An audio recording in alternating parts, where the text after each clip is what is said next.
Assalamualaikum warahmatullahi wabarakatuh. Bismillahirrahmanirrahim. Alhamdulillahirabbil alamin. Hamdan yuafi ni'amahu wa yukafi majidah. Asyhadu alla ilaha illallah wahdahu la syarikalah wa asyhadu anna Muhammadan abduhu wa rasuluh wa la nabiyya ba'dah.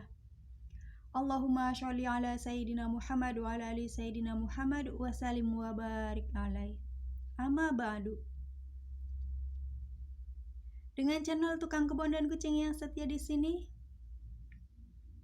sahabat tukang kebon, berbicara tentang budak angon atau Satrio Piningit, saya pernah mengetengahkan dan mengaitkan dengan sosok One Piece dan dengan peristiwa demonstrasi yang mengusung tema One Piece. Mengapa One Piece? Sebuah rahasia dan berkah karunia Laut Utara. Ini adalah judul yang akan saya bahas kali ini. One Piece di dalam kisah utamanya menceritakan tentang perburuan harta karun. Awal ketika saya menonton film kartun ini sempat terkaget. Saya menonton film ini sekitaran tahun 2017 atau 2018-an. Kagetnya kenapa? Karena pada masa itu saya sudah mendalami dan menyelami informasi mengenai budak angon atau Satrio Piningit. Dan ternyata One Piece ini mengetengahkan tentang perburuan harta karun dan juga masalah penolakan sistem pemerintahan serta kejadian-kejadian lain yang berhubungan dengan bajak laut dan perampokan. Semakin kaget ketika demonstrasi kemarin yang mengangkat dan mengusung tema One Piece, yang inti dari demonstrasi atau unjuk rasa itu juga mengungkapkan hal yang sama seperti yang dikisahkan di dalam One Piece ini. Terkesimanya lagi, One Piece merupakan salah satu film kartun animasi Jepang yang tentu saja penulisnya pasti orang Jepang, kartunisnya orang Jepang. Betapa oleng dan terhenyaknya saya pada masa-masa awal itu, karena saya langsung teringat dengan sejarah Republik kita, tanah kita tercinta ini, Indonesia, yang memang pernah dijajah oleh Jepang. Terus diundurnya dan terus berkembangnya episode-episode film kartun One Piece ini dengan alasan-alasan hebat di belakangnya membuat saya semakin merinding bergidik, karena berpikir si penulis ini pasti mengetahui informasi penting yang berhubungan dengan budak angon atau Satrio Piningit. Kita harus ingat, Jepang pernah menjajah Indonesia. Artinya sebagai penjajah pasti sudah mengambil kekayaan-kekayaan yang itu milik Indonesia. Pasti sudah diboyong dan digotong ke negaranya. Tidakkah sahabat merasa curiga dalam hal ini? Laut Utara. Karena Jepang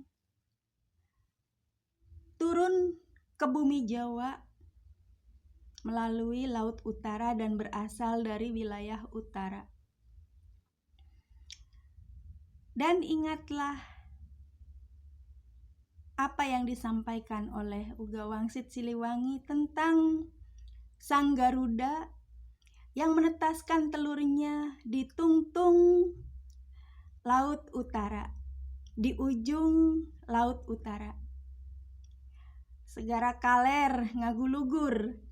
Demikian menurut beliau Prabu Siliwangi di dalam Uga Wangsitnya.